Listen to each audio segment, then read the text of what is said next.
এই যে আজকের যে আমরা দ্বিতীয় মুক্তির সংগ্রাম বলি, আমাদের তো নতুন ভোরের সূচনার কথা আমরা বলি, আমরা নতুন বাংলাদেশ পেয়েছি আমরা বলি।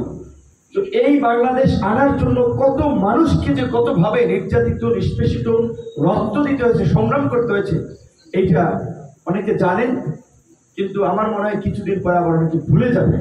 কারণ হচ্ছে এখনকার জেনারেশন যেহেতু সোশ্যাল মিডিয়া যারা চালান, টুইটার এবং ফেসবুকে এক একটা ইভেন্ট এক এক সময় ট্রেন্ডে থাকে। এখন মনে করছেন যে বৈষম্য বিরোধী আন্দোলনের ফলে সারা দেশের ছাত্র জনতা এই গণ অভ্যুত্থান ঘটিয়েছে, এটা একেবারে দগদগা ঘায়ের মতো মানুষের মনন মগজে আছে, মানুষের ভিজিবল আছে যে না এরকম একটা ঘটনা ঘটছে।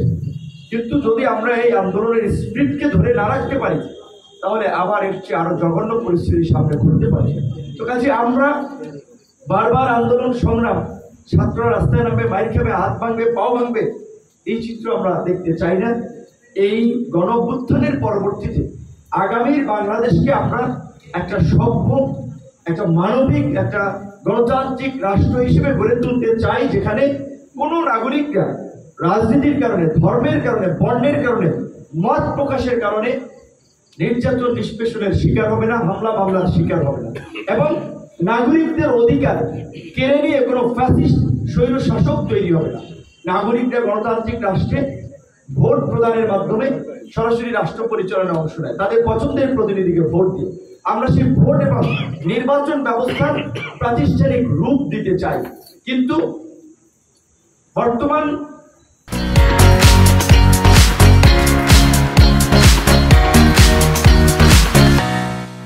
এই অন্তর্বর্তীকালীন সরকার গঠিত হলেও অনেকেই নির্বাচন খুব অস্থির, দ্রুত সময়ে নির্বাচন চাচ্ছে। কিন্তু প্রকৃত অর্থে যদি আপনার একটা নির্বাচন রাতারাতি হয়ে যায়, এই পরিস্থিতির খুব বেশি পরিবর্তন হবে না। সেই জন্য আমি ছাত্র, শিক্ষক, অভিভাবক তাদেরকে বলবো, আপনারা আওয়াজ তুলেন।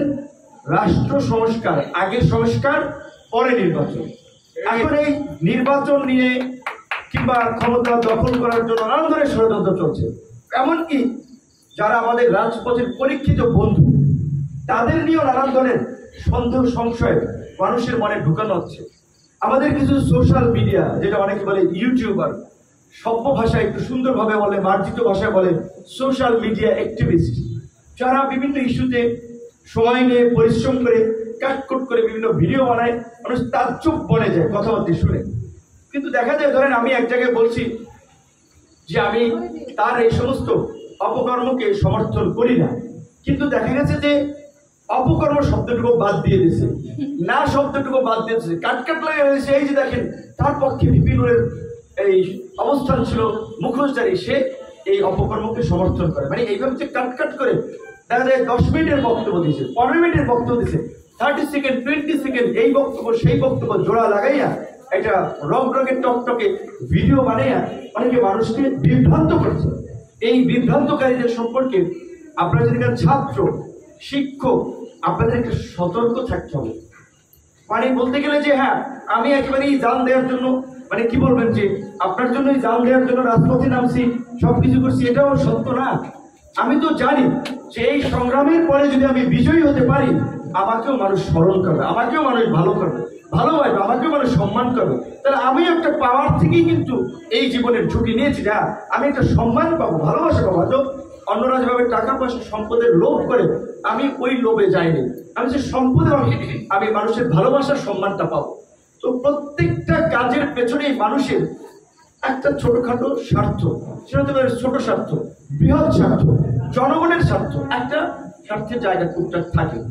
এই আন্দোলন সংগ্রামে আমাদের যে আইন উপদেষ্টা, আইন বিচার এবং সংসদ বিষয়ক মন্ত্রণালয়ের দায়িত্ব উপদেষ্টা, এবং তিনি এর আগে সংস্কৃতি বিষয়ক মন্ত্রণালয়ের দায়িত্বে ছিলেন, এখন প্রবাসী কল্যাণ ও বৈদেশিক কর্মসংস্থান মন্ত্রণালয়ের দায়িত্বে ছিলেন। অত্যন্ত আমার দেখা একজন সেরা শিক্ষক, একজন আদর্শ শিক্ষক। ঢাকা বিশ্ববিদ্যালয়, আমি তার ডিপার্টমেন্টের না, সে ল ডিপার্টমেন্টের, আমি ইংরেজি ডিপার্টমেন্টের। আমার সাথে তার পরিচয়, সম্পর্কটা এই অন্যায়ের বিরুদ্ধে প্রতিবাদ করতে গিয়ে, এই কোটা সংস্কার আন্দোলন থেকে সবসময় আমাদের চিকিৎসার খোঁজ খবর নিয়েছে, আমাদেরকে কিভাবে সহযোগিতা করা যায়, এবং আমাদেরকে সুপরামর্শ দিয়েছে। বাবা তোমরা, আমি তোমাদের জন্য রিজার্ভ আছি, তোমরা তানজিমউদ্দিন খান ঢাকা বিশ্ববিদ্যালয়ের যে প্রভিসি, ওনাকে তোমাদের প্রোগ্রামে দাওয়াত দিও। গীতিয়ারা আমাকে দাওয়াত দিয়ে, মানে ঢাকা বিশ্ববিদ্যালয়ের শিক্ষক, সাংবাদিকতা বিভাগের খুবই সিনিয়র শিক্ষক, সম্মানিত ব্যক্তি, ওনাদেরকে দাওয়াত দিও, অন্যদেরকেও দাওয়াত দিও। অর্থাৎ সে চাচ্ছিল অন্যান্য শিক্ষকরাও যেন আমাদের এই কার্যক্রমে সমর্থন দেয়, তাহলে আমরা ভালোভাবে এই আন্দোলন সংগ্রামটাকে চালিয়ে যেতে পারবো। একজন বিশ্ববিদ্যালয় বা শিক্ষক খুব বেশি বেতন পান না, লাখখানেক টাকা বোধহয় বেতন পান। তিনি আমাদেরকে প্রায় 20,000 টাকা, 15,000 টাকা, 30,000 টাকা পাঠাইতেন, বিশেষ করে যখন শুনতেন আমাদের নেতাকর্মীরা হামলা মামলার শিকার হয়েছে। এবং ঢাকা বিশ্ববিদ্যালয়ে প্রায় 2,000 শিক্ষক আছে। অনেকে টুকটাক প্রতিবাদ করেছেন, মাঝখানে বিরতি নিয়েছেন, কিন্তু আসিফ নজরুলকে আমরা সব সময় পেয়েছি যে অন্যায়ের বিরুদ্ধে উঁচু কণ্ঠে দাঁড়িয়ে প্রতিবাদ করছে। এখন সেই লোকটাকে নিয়ে এই আমাদের কিছু সোশ্যাল মিডিয়ার ইউটিউবার ভাইরা একটা প্রোপাগান্ডামূলক ভিডিও, আমি পুরোপুরি দেখিনি, গ্রামে ছিলাম তো, কয়েকজন আমার কাজ করে পাঠিয়েছে, সে রয়ের দালাল, সে এই সরকারের মাধ্যমে ভারতের এজেন্ডা বাস্তবায়ন করার চেষ্টা করছে। এইটা যদি আসিফ নজরুল করে, আমাদের দুনিয়ার উল্টেই যাওয়া উচিত, কারণ তাকে আমরা ভালোভাবে চিনি। আমি বলছি যে আমার জীবনের যদি আমি একজন শিক্ষককে আদর্শ শিক্ষক হিসেবে আমি দেখে থাকি, সেটা আমার দৃষ্টিতে আসিফ নজরুল। বেস্ট শিক্ষক হিসেবে যদি দেখে থাকি, মানবিক শিক্ষক হিসেবে যদি দেখে থাকি, বিবেক সম্পন্ন শিক্ষক হিসেবে যদি দেখে থাকি, সেটা আসিফ নজরুল। কিন্তু দেখা যাচ্ছে যদি বললাম রক রকা টকটকা ভিডিও বানাই, এই কথা সেই কথা, শেষে একটু ধর্মীয় সেন্টিমেন্ট লাগাইয়া এই ভিডিওগুলো বানাচ্ছে, এইভাবে একটা বিভ্রান্তি ছড়াচ্ছে। আমি মনে করি যে আসিফ নজরুল স্যার এই সরকারের ডক্টর ইউনূসের পরে যদি 2 থেকে 3 জন উপদেষ্টা থাকে, যাদের কথা আমাদের প্রধান উপদেষ্টা মহোদয় শুনে, আসিফ নজরুল তার মধ্যে একজন, তাহলে অনেকে তো পরিকল্পিতভাবে চেষ্টা করেছে যে আসিফ নজরুলকে বিতর্কিত করতে হবে। যার ফলে এই যে যারা ভিডিও বানাচ্ছেন তাদের কিন্তু ইনকাম আছে, ডলার আসে, কিন্তু জানেন তো, যদি বাইরের দেশে, সেটা সুইজারল্যান্ড, আমেরিকা, অস্ট্রেলিয়া, ওই দিক থেকে সব ডলার আসবে, তাহলে এখান থেকে তো ইনকামও হয় এবং সে তার একটা দর্শক তৈরি হয়। তাহলে এখন ধরেন আমাদের, সে ফর এক্সাম্পল, আমাদের গ্রামে যদি আপনি জেমসের গান গান, জেমসের গান, রবীন্দ্রসঙ্গীত গান গ্রামের কৃষকদের সামনে, মানে একেবারেই আম পাবলিক, তারা তো রবীন্দ্রসঙ্গীত, নজরুল সঙ্গীত মানে তারা খাইবে না যদি আমার সামনে গান, কাজে ওইখানে এসছে কিন্তু মমতাজের গান ভালো খাইবে। তাহলে স্থান কাল পাত্র ভেদে তো আমাদের একটা মানে বক্তব্য দিতে হয়, কথা বলতে হয়।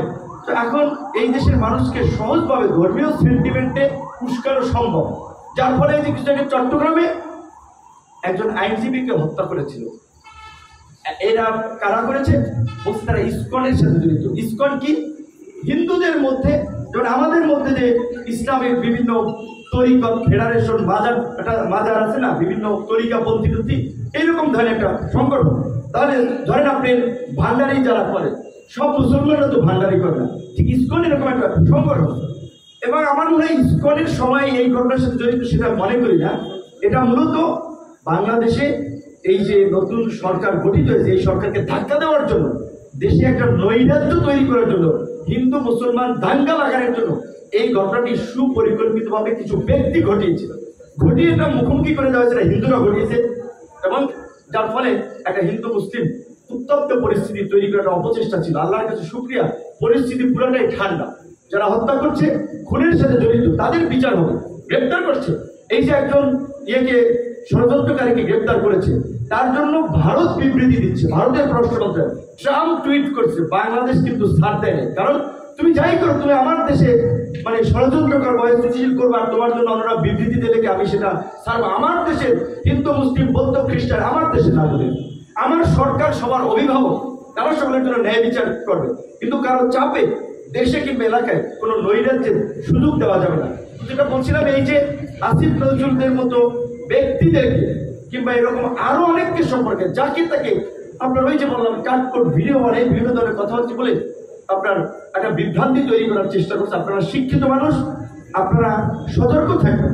একটা কথা যদি বলি, ধরেন আমার রাজনীতির বয়স বেশি না, 2018 সাল থেকে আমার রাজনৈতিক জার্নি, তাহলে আমার রাজনৈতিক জার্নি 7 বছর।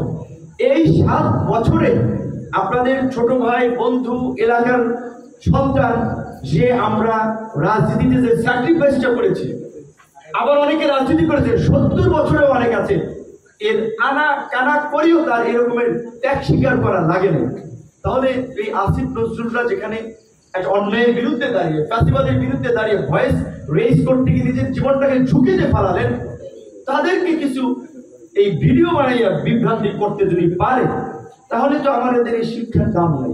এসব শিক্ষার কাজ কি? মানুষের মধ্যে মূল্যবোধের সৃষ্টি, মানুষের মধ্যে আপনার যে সুপ্ত প্রতিভা আছে সেই প্রতিভার বিকাশ। আপনি ইঞ্জিনিয়ার হবেন, আপনি ডাক্তার হবেন, আপনি একজন গবেষক হবেন, আপনি মহাকাশে যাবেন, এইটার বিকাশ করাটাই হচ্ছে শিক্ষার একটা কাজ, এবং মানুষকে একজন মানুষ হিসেবে গড়ে তোলা। তো আমাদের এই ছাত্রদের, বিশেষ করে শিক্ষকদের এই দায়িত্বটা আছে সমাজের মানুষের মধ্যে ন্যায় অন্যায়ের পার্থক্য সম্পর্কে সতর্ক করা, এবং এই পরিস্থিতি সম্পর্কেও তাদেরকে সতর্ক করে যেটার দেশ এবং জাতির জন্য যেটা মঙ্গল হয় সেই পথে থাকা। এটা প্রাসঙ্গিক এই কারণে এখানে সব মেধাবী ছাত্রছাত্রী আছে, কাজে এদের কাছে এই কথাগুলো বললে এরা আরো 10 জন 20টা বলতে পারবে।